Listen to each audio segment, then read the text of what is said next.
welcome to Let's Talk Nation. I'm your man, Rod Love, and sitting directly to my left is none other than the General Attorney Greg Jackson. Once again, it's on, Brother Love. And you know how we get this thing started, man. How was this? You know, I normally say, how's this week for you this past week, but how's this past 2 weeks for you this past week, man? Greg, man, I'm blessed. Blessed, and I can't say anything. What about you, man? Because you know what? I'm going to just shoot here, Greg. Greg, you were out of the country. Yeah. And what I'm curious about, because you go on these trips, and then there's discussion that takes place when you're on these trips out of the country. What was the talk about the United States, man, when you were in Paris in the UK? So listen, man, no, I appreciate it. Yeah, I mean, the last time we were out of the country, we were in Toronto, and just happened to be sitting in a coffee shop, and I heard some people, overheard some people talking about the fact that Trump said that he was going to be, that Canada was going to become the 51st state, and that was in December. And so this time I was out of the country, and you know, the talk. So when I was in London the last time, the talk was about the hurricanes. Believe it or not, I think I told you that. But this last time over in London, just kind of sitting in the Eurostar station, getting ready to go somewhere else, and heard these two individuals talking about Trump and the Zelensky meeting.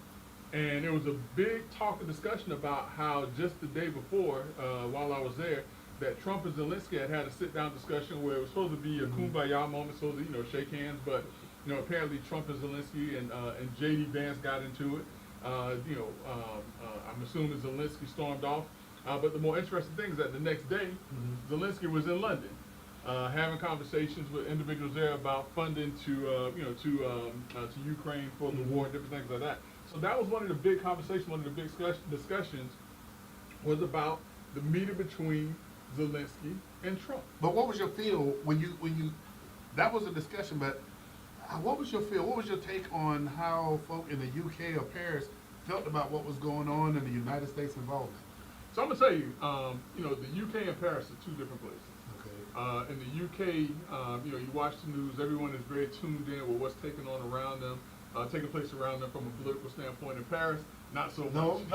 Not so you can much. tell the difference. You can clearly tell the difference. I mean, Paris is more of a chic fashion place. They're more concerned about what they're going to have for dinner that night. Not to say that they're not some smart people. I don't want to say that. But watching the news and watching television in London, it's almost a bombardment with what's taking place in the world today for obvious reasons. Listening to the radio and things like that, it's almost a bombardment with what's taking place in the world. But you get to France, it's ooh la la wee wee. Everybody chilling. Yeah, everybody listen. It's just a laid back, setback society and different things like that. But in the UK, there was, from what I heard, just in the conversations, like I said, I go to coffee shops, I sit around, I listen about the effect of the U.S. and the Ukraine parting ways, especially where the Ukraine was expected to sign a mineral rights deal with the U.S. And also the U.S.'s position with Russia, or what they perceive to be the U.S.'s position with Russia. But I kind of saw it a slightly different way. I saw it from the standpoint that if the U.S. is going to have a place in the Ukraine through a mineral rights deal, that the U.S. would then have a vested interest in protecting the Ukraine. And so that's kind of how I saw it. And then when I got back into the States and delved into a little bit more about what happened with the Zelensky or Trump-Zelensky meeting, it appears that they were prepared for what Zelensky did, which was he was going to come on and he was going to grandstand in front of the American people, and he was going to make an appeal for the U.S. giving more money to Ukraine for the war effort. And Trump and J.D. Vance, because I was wondering how it is that J.D. Vance became a part of the conversations, because they were ready and waiting for him to come in and do just what he did, and they shut it down. And after doing that, there was the joint address to Congress where he talked about it, and it appears that Trump and J.D. Vance may have been right on this. So let me ask you this, Greg, because historically, I mean, a lot of times when we see what we believe is being seen for the first time, meetings like that take place behind closed doors when you're doing the negotiations, correct? So typically they do, and you kind of know what to expect.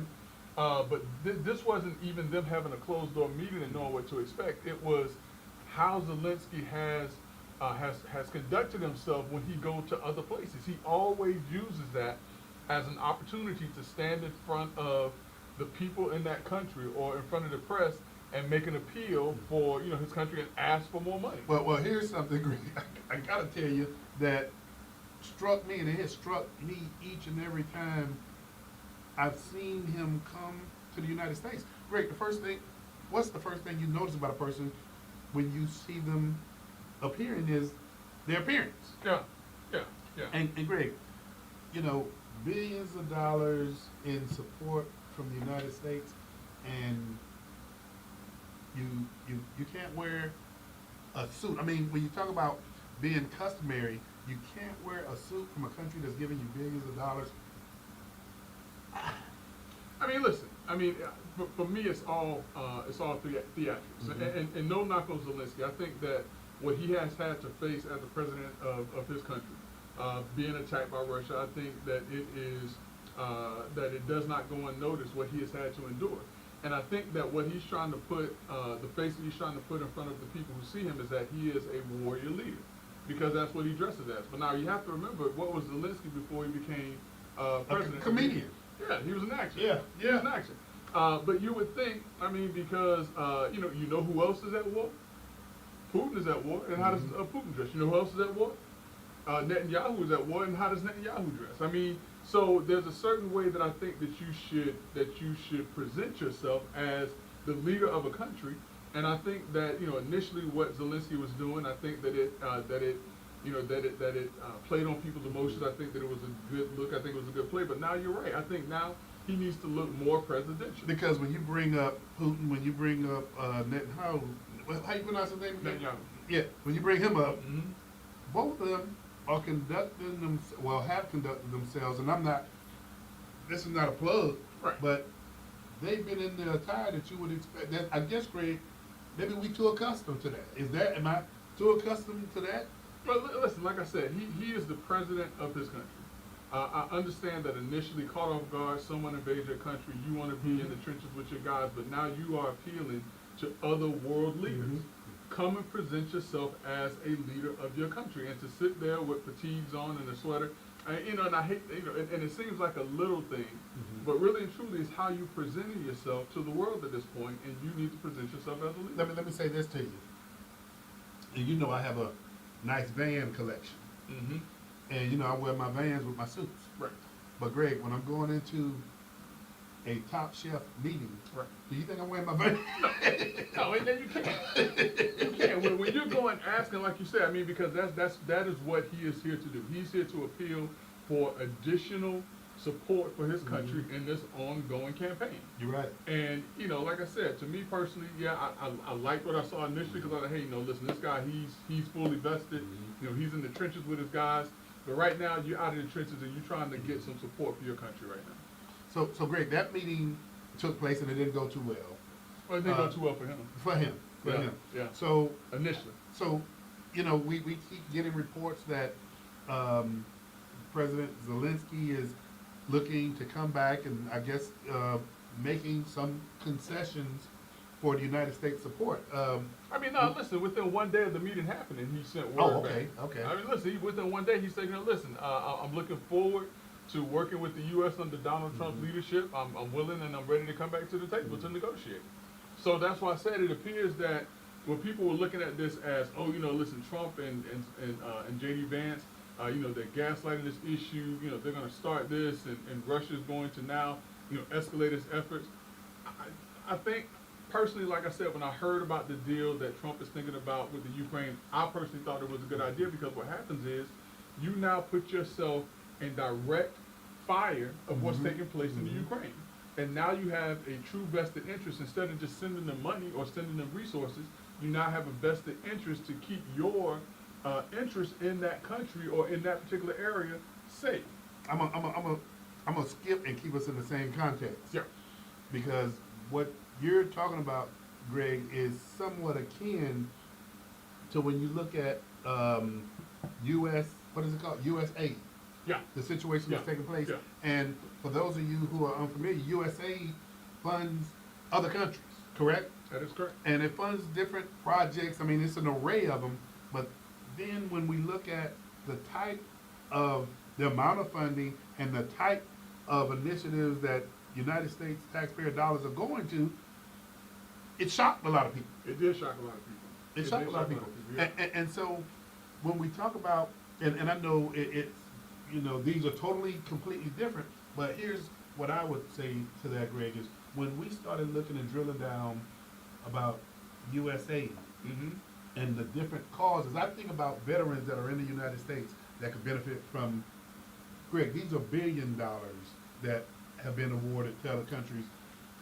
One was to look at, what is it called, Greg? Transition in mice or something. You know what I Oh mean? yeah, I heard about What- that. what was that, Yeah, man? yeah. The transitioning, you know, like Transgender stuff, yeah, transitioning. yeah. But it was for mice. Yeah, you're right. And then they had like the transgender plays that were in areas that were not so keen on LGBTQ, you know, culture and things like that. Yeah, I think that monies, U.S. taxpayer dollars that have been spent for those things, you know, they should be looked at more closely. And be scrutinized. Yeah, Yeah, you're of right. course. And you know, the interesting thing, Greg, is when we saw a lot of people that were on the different networks and they were talking about all the things that USA, and I'm not going to say that it doesn't do some good things. Don't get me wrong, but Greg, there should be a level of accountability. There should be some scrutiny that's taking place. And a lot of the folk that we saw that were talking heads, come to find out they weren't actually USA employees, they were consultants. Right. That's right. Listen, this is the thing that I always have questioned. I'm going to continue to question. When is it and why is it that we as American taxpayers are questioning someone doing an audit of how money is being spent? It doesn't matter. I don't care who it is. I don't care if it's Elon Musk. I don't care if it's Jesse Jackson. I don't care if it's, you know, you name the person. If that person is going in and is assessing how our tax dollars are being spent, and if they make a determination that our tax dollars are not being spent appropriately, they should bring it to the attention of the American people. And that's what I see that Elon Musk is doing. Now, the issue and the main problem that most people have is that Elon Musk just happens to be one of, if not the richest man in the world right now. And they take that to mean that, oh, if he's the richest man in the world, then him going in and making these cuts is to hurt, you know, is to hurt the underdog. No, what he's doing is he's going in and he's trying to show us the inefficiencies of how government is run in much the same way that you would do if you had your own private business. And you're absolutely correct. But Greg, here's something that I'm hearing more of, and I'm a little bit more satisfied with this, where a lot of folk don't have a problem with the scrutiny. A lot of folk don't have a problem with the accountability. What I'm hearing from a lot of folk is they don't like the process. And you know what, man, you don't have to like the process all day long when you're getting that. Greg, no matter how they did it, you're going to have a lot of folk that was not going to appreciate what was taking place with the scrutiny of the USA aid dollars. Just not. I mean, but listen, it's not just USA dollars. I mean, you're also talking about, you know, dollars from other organizations. And as a matter of fact, I mean, word from inside the Trump camp is that Elon Musk and Marco Rubio may have had a clash, so to speak. Now, Trump is saying that it didn't happen. Everybody gets along famously, but you know, he's not just limiting this to agencies that people feel are giving monies or dollars to Democratic causes or liberal causes. He's looking at everything across the board. And again, you know, when is it and why is it that we as American taxpayers have ever had a problem with someone going in and saying, hey, you're wasting taxpayers' dollars? I mean, listen, let them do it. And if they're wasting the dollars, get rid of the waste. And if the dollars aren't being wasted, then let's continue those programs. And I noticed you, and I know you didn't do this intentional, but there's two other former presidents that also had task force that were intended for waste, fraud, and abuse. One was President Clinton, and another one was President Obama.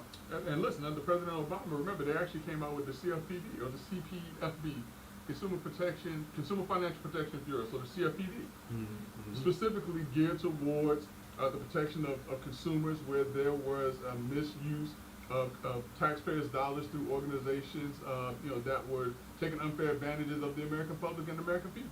Greg, are you familiar at all with doing those two administrations? I'm just curious, was there any cuts within the federal government? Yeah, heck yeah. Remember, Clinton was the one that came in and wanted there to be, I guess for lack of a better term, a spin down of welfare benefits. Well, I do know one initiative that he put forth, and that was anybody receiving subsidies, then you could be Section 8 or food stamps if you would, that you had to turn in each month at least that you were seeking employment. So you had to turn in job applications, I think it was like 3 or 4 a month.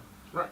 The right. difference, do you see what the difference is that's being proposed now, is that you have to have a job, albeit it may be a low wage paying job, but you have to have a job to continue to get your Section 8 and food stamps. Right.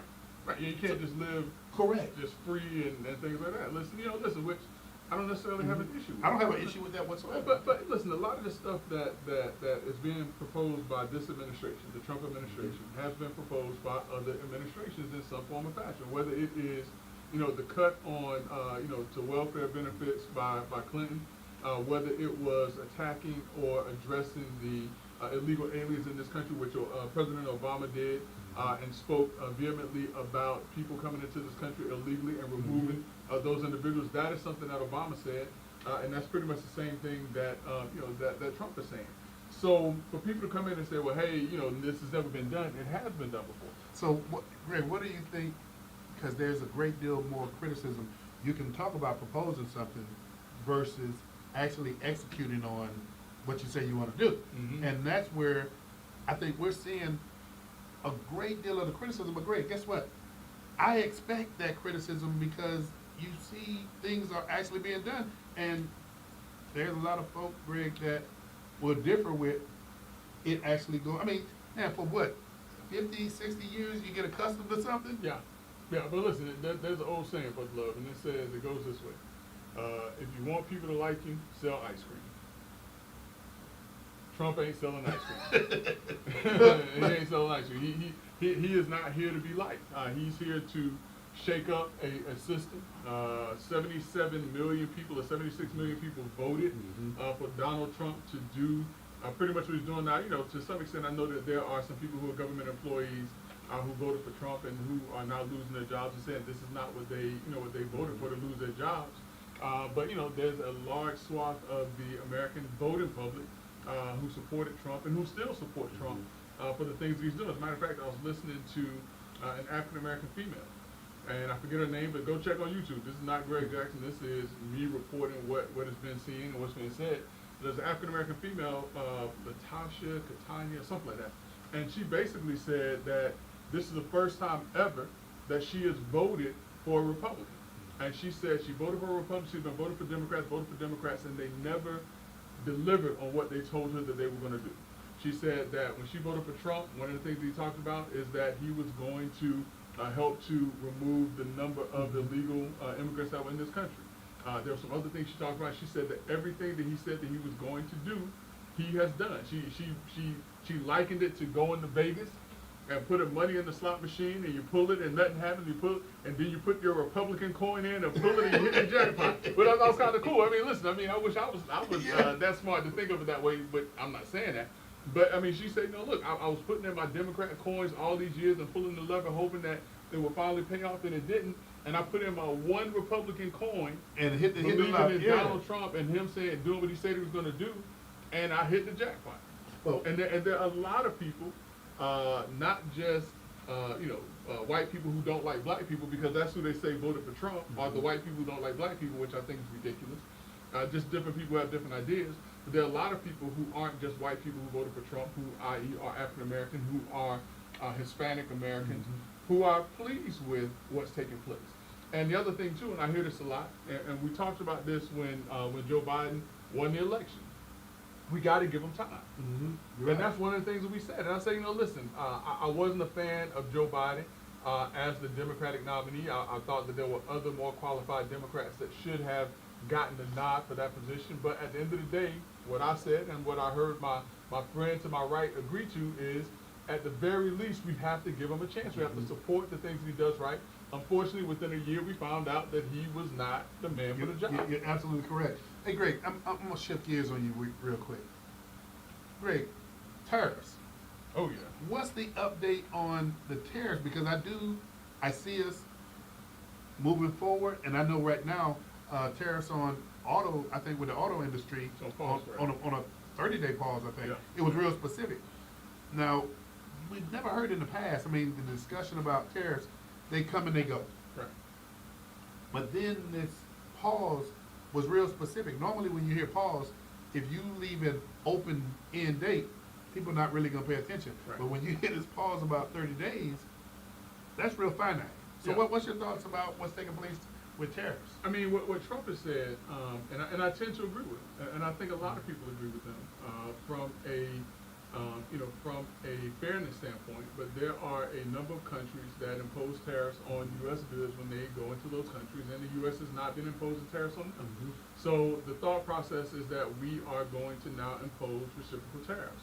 The other thing also, when we talk about specifically Mexico and Canada, it is that this country is looking to impose tariffs on them because there are certain things that are taking place at the border or in other circumstances, situations that the use of tariffs may be a good way to negotiate with them to do certain things. I.e., one of the major concerns was the influx of fentanyl coming into Mhm. our country from the northern and the southern borders.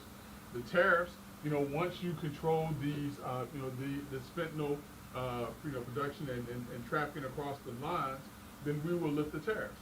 Now, Mexico has pretty much said, listen, we're ready to work. After they got through the initial, you're not going to do this to us. We're going to do reciprocal tariffs and all this other stuff.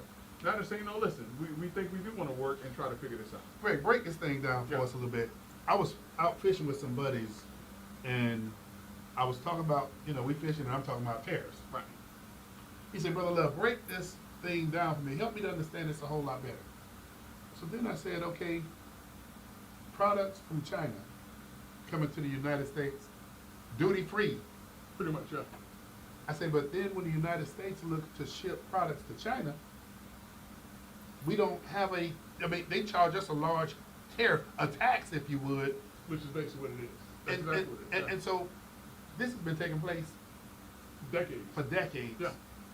And now we're saying, hey, if you're charging us to come into your country, we're gonna go ahead and look at, as you mentioned, reciprocal tariffs. Right. So why is it such a bad thing? Why is it being presented as such a bad thing? Well, it's being presented as a bad thing because a lot of folks feel that we have to depend on these other countries to provide us with the items that they're producing. For instance, cars, electronics that come from China, they come in, they are made cheaper in China for a lot of different reasons, and so we feel like if we impose a tariff on them, that's going to cause the price of those items to go up. Now, to the contrary, something that can also happen is that gives an American company an opportunity to produce those same things because now they're on a level field where the Chinese were able to get their products in without being taxed, and so they could sell them at a lower price. Now, and that's why American goods appear to be higher priced than other items because those items are getting in here without having to pay those extra taxes, those extra penalties. What I hear you saying too, and correct me if I'm wrong though, but when you look at, let's say some other countries, and China being one, whereas you have products being mass produced and the labor cost is real low, and even including child labor, whereas if you look at the United States, we got child labor laws, we have labor laws. You have environmental laws. I mean, yeah. So it's not a level playing field, if you would. Right, right. I mean, and remember, there was a time period, especially in the early 2000s with housing materials and different things like that were coming from China where we found that they were of a lesser quality. And I'm assuring you that, there are a lot of products that come into this country from other countries that are of a lesser quality, that, these tariffs are going to help to allow Americans to produce certain items to where they can be sold and produced on American soil. A lot of the vehicles, I mean, BMW is a German company, but a lot of their vehicles are actually, put together to some form or fashion here. I want to say, where is that in South Carolina or North Carolina? Where they, I know exactly where yeah. So that gives, the U.S. an opportunity to further produce things and not being penalized because our prices appear to be higher than what they are for our competitors. Greg, do you know any of the particulars? Because when we talk about tariffs, one of, the major countries that have really been pushing back has been Canada. Yeah. What's the update on that, man? I mean, you familiar with the nuance of that, if you will, because right now I hear in Canada, and I mean, well, let me not say I hear, what's being reported is that they're taking American products off the shelf.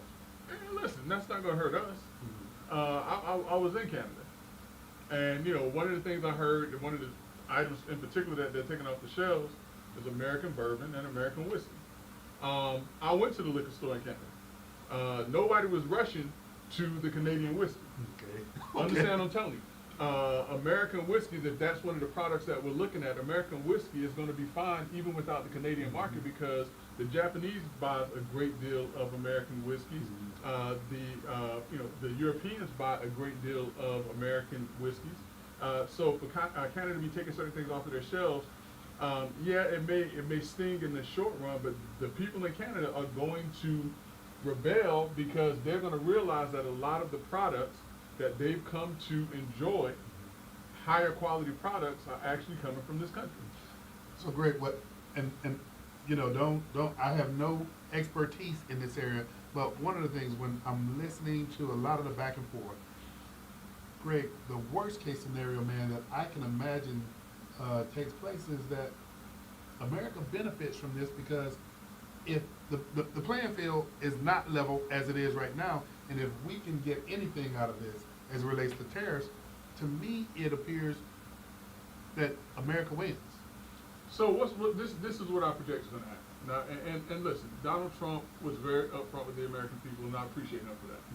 He said that it's going to hurt for a little bit, and it is. I mean, when you are changing the economic position or the economic policy of a country to where you're now imposing tariffs on some of the larger producers that are coming into your country, and there's a possibility that they're going to be imposing tariffs on you and the cost of this.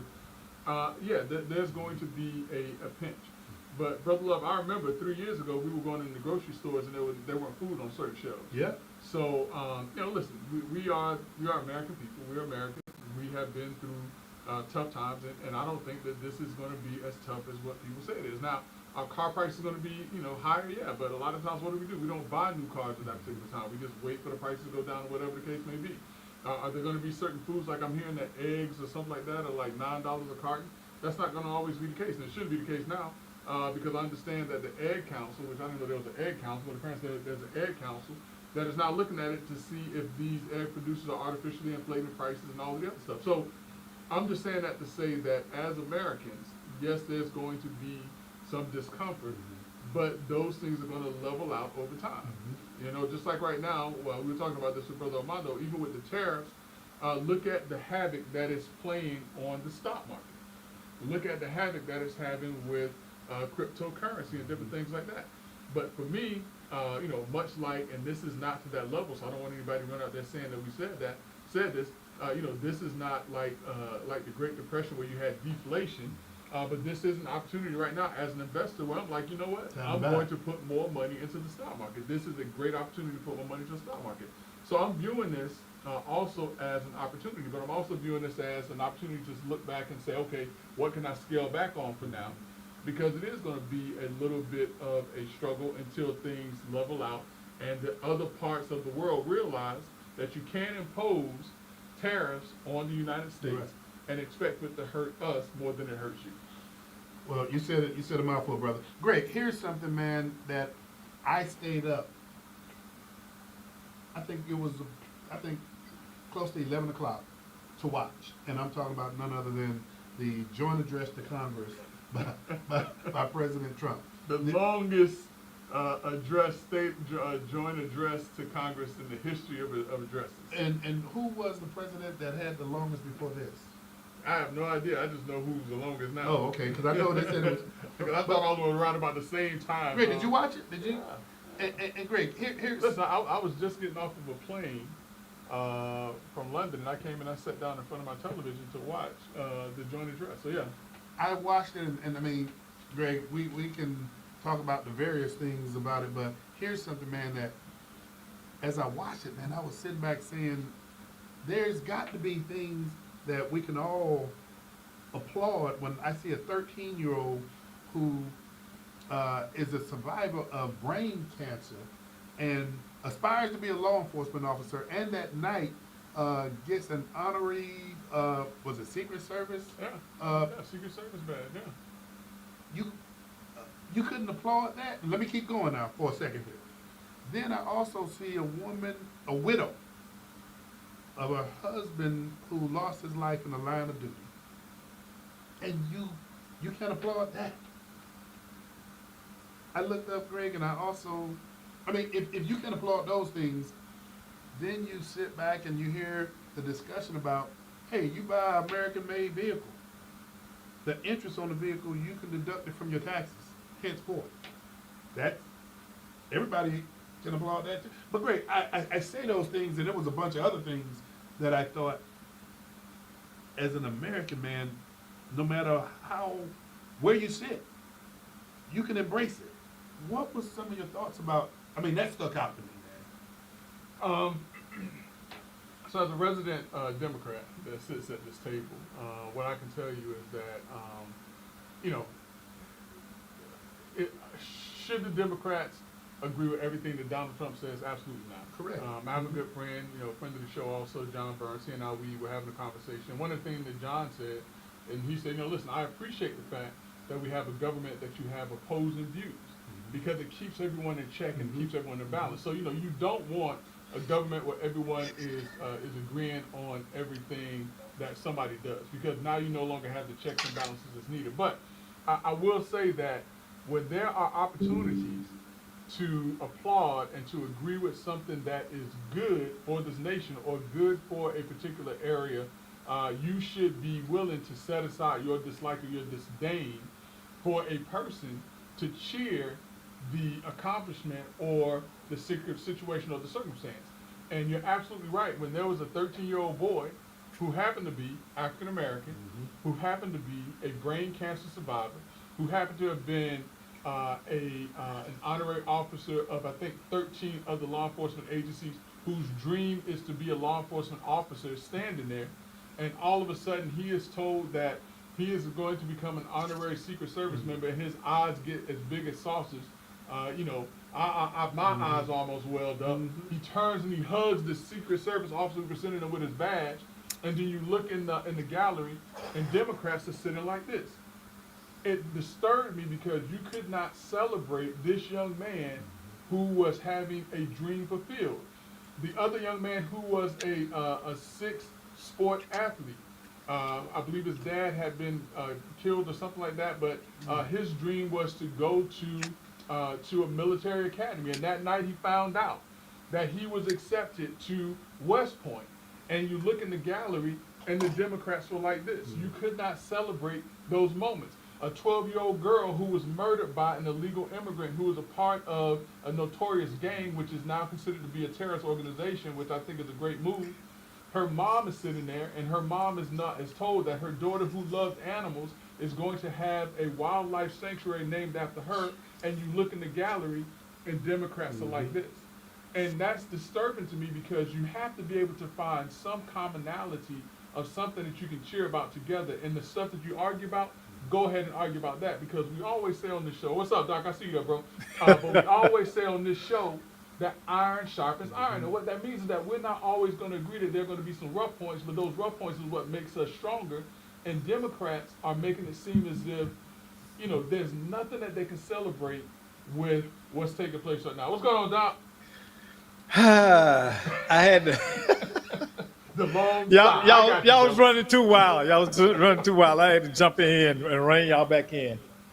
Again, I get that about what you're talking about the young, the people he brought there to celebrate, and I won't disagree with that. That Democrats should have. I think they were protesting the reasoning, his reasoning behind having those people there. And you know as well as I do, it was for political points. Because when that young man possibly tries to become a Secret Service agent, will he be challenged that he's only there because it's DEI? Well, he's never going to make it because he doesn't have the mental acuity to do it. But I'm saying, it was more symbolic than anything else. Because remember, he's never. This young man has has had brain surgery. Surgery, yeah, I know. Physically, he would never be able to pass the rigors to become an actual Secret Service agent. So yeah, But again, it was an opportunistic. I think that's why they were sullen about it, because it was an opportunistic show. It wasn't a genuine celebration. But you're not. It wasn't a You're not celebrating the show. You're celebrating the young No. man who got this surprise. Oh, there's nothing wrong with that. It's kids like that every day, Where? all over the TV. You must not watch St. Jude commercials. Yeah, I don't see none of them that have been inducted in the 13 of the law enforcement agencies that came up with the law enforcement uniform, whose dad was there, who was celebrating the fact that they had a president that recognized who he was and what he was doing. There's nothing wrong with celebrating that. What was wrong is the scenario in which it was done and why. That's the problem with that. But Doc, Do Doc, you here's you what- think see there's a what do you call it, photo optics. He did this strictly for the optics of it. Doc, you've never seen a Democratic president recognize individuals doing a joint address to Congress. Have you ever seen that before? By a Democratic Yes, president. and they So- are so doing the why is same. it so Well, bad? no, I didn't say that. See, you putting words in my mouth. It's wrong when they do it too. But I don't, Doc, I can't It's say that see, it's wrong. this is what's wrong with our country. Everybody's emotional. You see that man ran through that dealership because he couldn't manage his damn emotions, and we let things like this trip us up. And right now I heard you saying about the fact that America, that the people doing things against America, like the tariffs and stuff, that we'll get them back. We can't get the whole world back, and we are losing credibility. We're attacking an ally. This country is an agreed upon ally of the United States, right? And those two gentlemen sat there and sought to humiliate another world leader. If he was treated that way and went to Ukraine and he was treated that way by the Ukrainians on national TV, we would flip the script. This country So would, now, we'd be ready to go over there. Let me tell you how humiliated he was, Doc. He was so humiliated that he came back and said Trump was right. He's trying He was to, so humiliated. he that is- said- this he was man- so humiliated, this he man- said that I am ready to You- work with the American and- people under the leadership of Donald Trump. and he is saying that for the benefit of Of protecting his country, Of his country, right? of his country. Okay, so Doc, on with that same scenario, here's what I will ask you. Mm-hmm. When we hear stories about USA aid, when we look at what was being recognized that night in the gallery, Doc, I just ask you this simple question. Can America continue to be everything to everybody when at No, home, no. we're struggling? No, we should not. We So- should so- not be doing all this. Regardless of who's in the White House, we should not be the fireman, the doctor, the mortician, and all of these things to everybody in the world. And we got to stop. I applaud them for and I doing agree that, with you. No and matter I who- applaud them for doing that because for far too long, what Americans don't understand is the rest of the world has let us finance everything on the backs of the American taxpayers, regardless of who was in our office. So we got to stop that madness. If I was sitting in that chair, nobody would get nothing.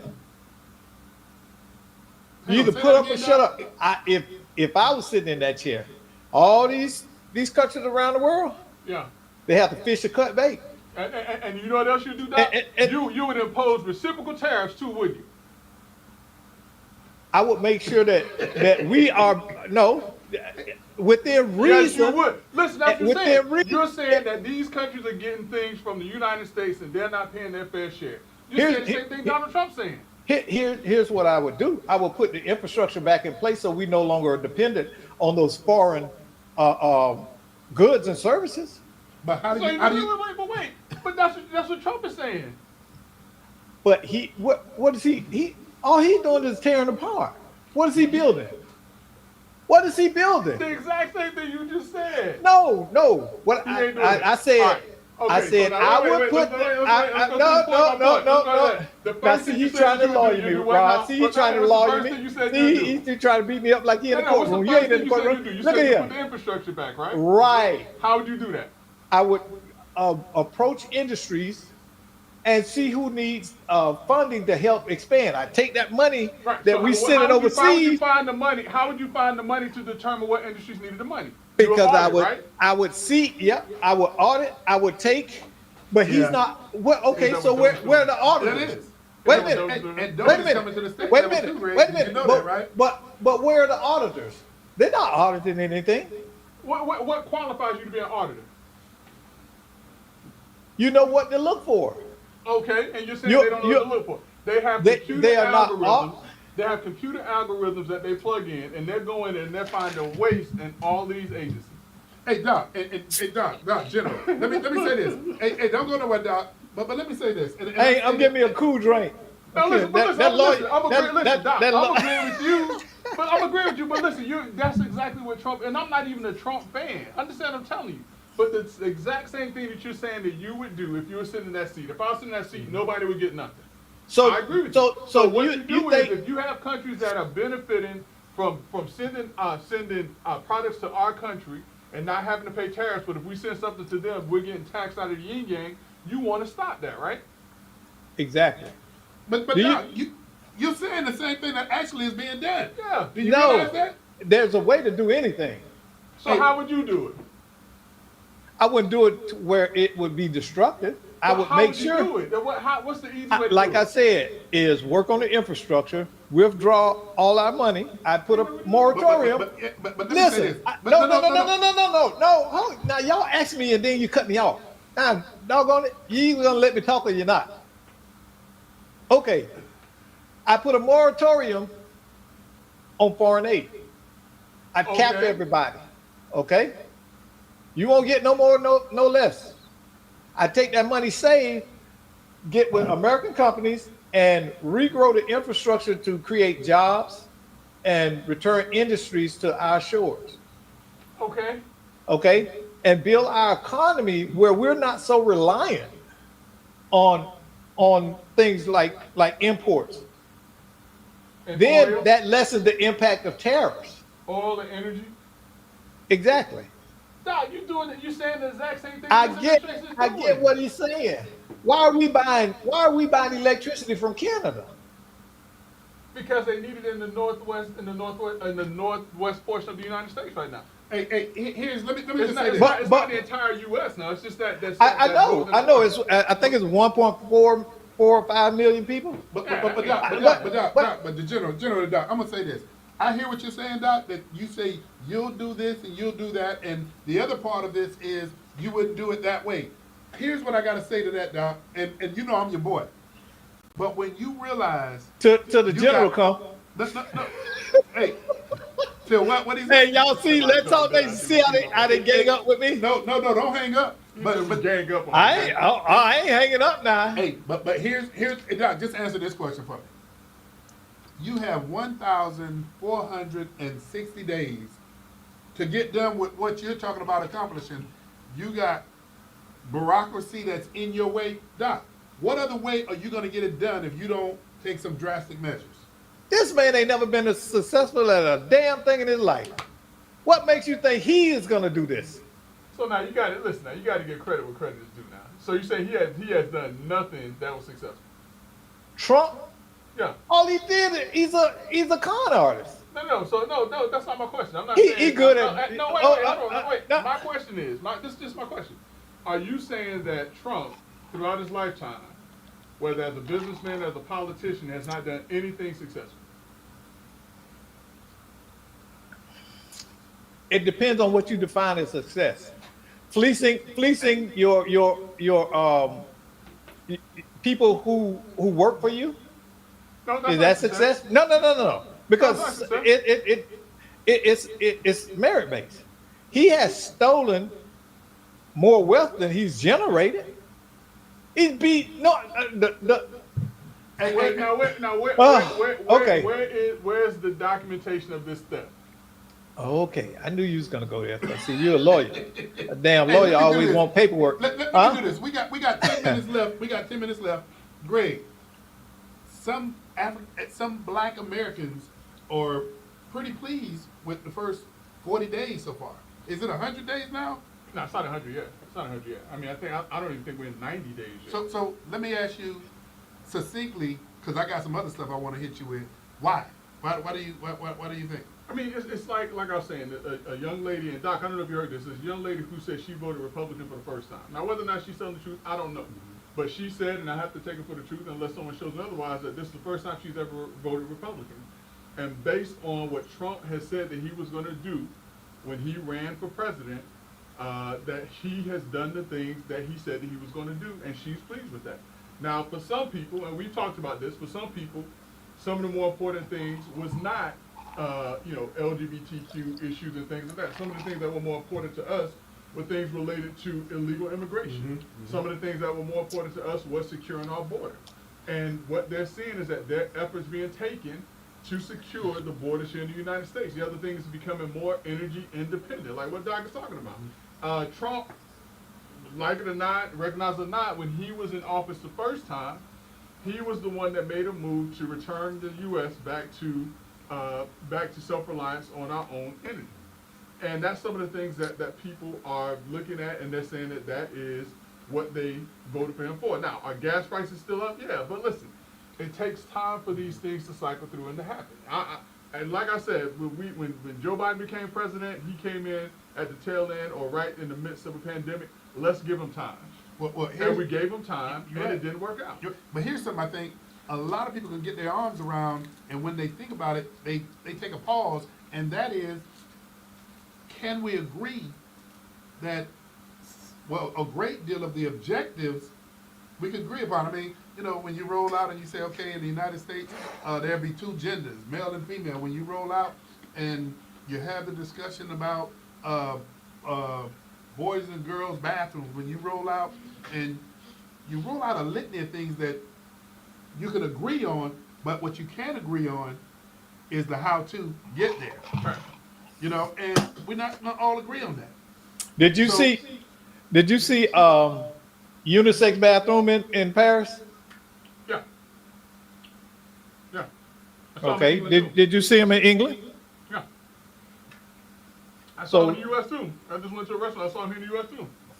Okay. So I don't understand now. The issue Europeans is have not- been. Right, the issue is not unisex bathrooms. What's the issue? issue? Is that if you have a male restroom and a female restroom, who's going where? The unisex is fine. If you go into Starbucks right now, it's a unisex bathroom. And they go in there together? No, it's like one at a time. It's like a No, single not stall. in Europe. The one that, you gonna tell me where I went? I've been there. Yeah, Well, you that's got where I there, went. and you That's could where I went. okay, but I Yeah, can the tell first you the one I went to, majority, yeah. Yeah, the first one a I lot went of to, them it was a single stall, you are going one at a time.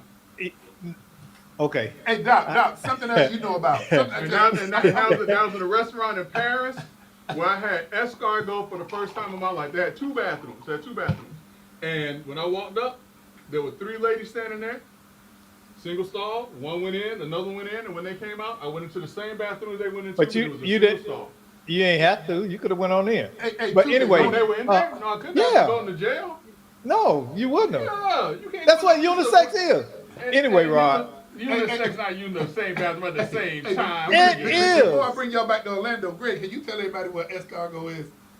Delicious. Snail. Escargot is delicious. I don't care what y'all say. It's Hey, snail. I tried it too. You man. never I had didn't it? know- Huh? I was asking Rod. You never had it? I You did, from but Miami? When I had it, I didn't know what Did it was you at the time. did you have conch? Yeah, That's yeah. snail. That's snail. A sea snail. That's a big Hey, snail. Doc, when I tried it, I didn't know what it was, and it was What good. did you have with the Did it have it in escargot? Yeah, So how do you know what it was? it was a trick placed on me, man. Somebody tricked you. It was a snail shell in front of you. You say they tricked you. No, not the snail shell. No, they Put take it on the I and thought conch. it was an oyster, to tell you the truth. So they Yeah. had it like on a cracker or something? Correct. Okay. Correct. Okay. Correct. Okay. Hey, Oh. real quick, because we winding down. Orlando politics. Oh, Doc, this is something I know you're gonna enjoy. I already heard the foolishness. Yeah. So listen, The crack is back. Listen, I ain't saying that. Bro. Listen, you gonna drag me down that Nah, road. yeah, nah. You- No, no, no, no, no, no, no, no, I ain't no, dragging no. down that road. Hey, y'all No, know I don't sir, give a Bob. damn. Hey, No, now sir, Bob. you know who you got to. Doc, Let me don't- shut don't up. put- Let- don't- I yeah, know. I'm Bob. sorry. I'm sorry. Hey, but no, so, right now the city of Orlando is getting ready to gear up for the city commission race for District 1, District 3, and District 5. As everyone will probably recall, Regina Hill is a former commissioner for District 5. She's currently awaiting trial for a elder exploitation allegation. That trial may take place in May, but if it doesn't take place in May, then they may be able to push it back to November. If that happens, she's going to be fully running to regain the seat as the Orlando City Commission District 5. And I would say, Doc, I don't know how you feel about it. That's your old stomping ground. But I think that she has a pretty doggone good chance of winning that seat back. I ain't got nothing to say. Okay. I'll say okay. Y'all know in private how I feel. Okay. Well, I'm gonna move on to. But I will be making some phone calls. Okay. All right. Okay, Doc. And apparently it's only going to be, well, right now it's going to be a two-person race because only two people have registered for that race. Regina Hill and Shan Rose, who is the current When district. is the end qualifying? So I don't know when in qualified. I just know that election day is November 4th, 2025. So they got some time. And a little I think segue. in June, I want to say for that Is it seat. June? Yeah, it might Yeah, be. the end. Yeah. Well, Let's Talk Nation expressed our condolences to the family of former Senator Geraldine Thompson. Yeah. But Greg, what's the news on? We knew it was gonna probably start heating up real soon, but I haven't heard anything. Well, you're not going to really hear anything right now because the legislative session is in place right now. Okay, And, that's and right. I don't believe anything can or will take place during the legislative session. They don't want to sit someone or have a campaign going on while they are in the midst of handling the state's business. But shortly after that ends, I'm quite certain that they're going to announce a special election for State Senate District Seat 15. One person who's already declared that they're running for that seat is former State Senator Randolph Bracy. But this may be, Brother Love, a race that pits brother against sister. Yeah. Because former State Senator Bracy's sister, who is a current House representative for the state of Florida, may very well, if she has not put her hat in the ring, I'm sure that she's going to be courted in order to see if she has interest in that seat. And that is going to make that race very, very Greg, have you interesting. ever, and Doc, have you ever seen a legislative race that pit family against family? Nah, well, yeah, we have seen it where it's pit family against family. We just saw when Geraldine Thompson ran against Randolph Bracy. Well, I'm talking about family But against direct family. family against family. Yeah. Now, listen, pardon the historical reference, but I haven't seen anything like this since the North and the West met each other for this little thing called the Civil War. Man. So this is going to be very interesting how this all pans out. Well, I have some early predictions, but I'm gonna keep those myself. Well, before we end, Greg, the Orlando mayor's race. So, Doc, you know what's going on with that one, right? no. Buddy Dyer said that he's not running. Oh for yeah, I do another know term. that. That was announced a couple months back. There's one Before the new- declared. That's going to leave things open and very interesting because current state representative Anna Escamani has already declared that she's going to be running for that seat. Now, what we've all known for some time now, and I don't know if it's going to become public or not, but we've known for some time now that Tony Ortiz has been waiting a long, long time to run for that race. We also know that former City Commissioner Sam Ings has run for that seat. He may come back. But we also know that there's a rising star who is on the City Commission right now by the name of Bakari Burns, who may very well also put his hat in the ring for that seat, which that is also going to make this a very interesting race because that, in essence, is going to put Democrat against Democrat against Democrat, if I recall, right? Yeah, That'll be interesting. Yeah. That'll definitely be interesting. yeah. Last but not least, Greg, one of the items real quick, have you contacted your state rep or your senator, and you mentioned a legislative session? Yeah. So as I indicated, the legislative session is going on right now. Does anybody know what is really on the agenda for right now? I don't think people really know. Right now, one of the things that's back on the chopping block is community redevelopment agencies. I didn't know that. Yeah. So there's been a state bill to sunset CRAs again. Well, something Hey. else real quick, I gotta mention this, I- and that is something greatly important, and that is the issue to talk about eliminating property tax in the state. of Thank you. That's what I was gonna throw up. So that's being discussed now. Yeah. A lot of people are talking about how can you eliminate Great. that. People don't realize the state, the majority of the revenue that comes into the state is from sales tax. That's right. Yeah. That's right. So, So people- Greg, what's your take on it?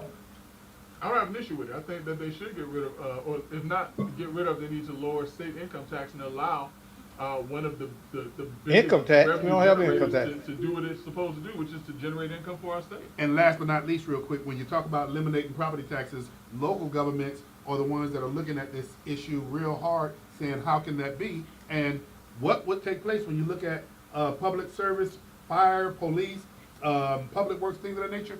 I have friends that live in other countries. Once you purchase your property, you are assessed a fee for those services. So just imagine if you were assessed a fee and you're paying $500 a year versus the thousands that you're paying in It's property tax. impact fees. You already do it. Impact fees. You only do it one Yeah, time. that's all you basically what it should. You shouldn't be in the position to lose your home. Correct, and a lot of people are losing their homes because Right. of that. Right. It's always been unfair. Hey, it's not fair that we talked about property taxes being eliminated and we're out of time, but hey, is that a topic for the next show, Greg? That is a topic for the next show. Well, my brother, hey, appreciate this evening, man, and you do not have to go home. But you gotta get out of here. Till next week, join us for Let's Talk Nation. Doc, we appreciate you scrambling it up a little bit, brother. Hey, Doc will announce next week he really Republican. Hey, we'll see y'all next You week know- on Let's Talk Nation. I just might. I know I'm Hey, not no longer a diehard Democrat. You're not gonna have a choice, Doc. They're in chaos. No, Yeah. No, Yeah, yeah, No, yes, y'all. We Hey, Yeah. till next week, we'll see you next time on Let's Talk taking a Nation. breather for right now. Taking a breather, Greg. Taking a breather. Doc.